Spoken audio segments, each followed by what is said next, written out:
业甲自然保育署伫当时林业文化园区举办大雪山鸟仔类资源的特展会，带领民众认捌到31种台湾的特有鸟。猫头鸟徛伫树仔顶，不管是模式还是姿态，拢完整表现出迷人的风采。这是台湾12种猫头鸟内底上细本的叫候流，出入伫海拔1500公尺到2000公尺的大雪山中。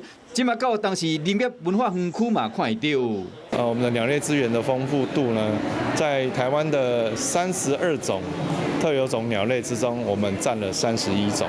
大雪山因我是全台独一无二的赏鸟的热点，即摆特别规划大雪山鸟仔类的资源特展，就是希望让乡亲看到大雪山丰富的鸟仔类的生态。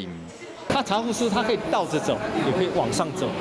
我们一般的鸟都是站直的嘛，但是它可以倒挂金钩。所以说在我们大雪山，这个鸟是很特殊。现场除了有乌蹄鸡、朱雀、红鸟啊等等台湾的特有种的鸟类，希望讲透过展览，带大家欣赏被列为台湾10大国际级赏鸟地点的大雪山。Hello， 我是易景，想要抢先掌握最及时的新闻资讯吗？赶快订阅、按赞、开启小铃铛，锁定华视新闻的 YouTube 频道。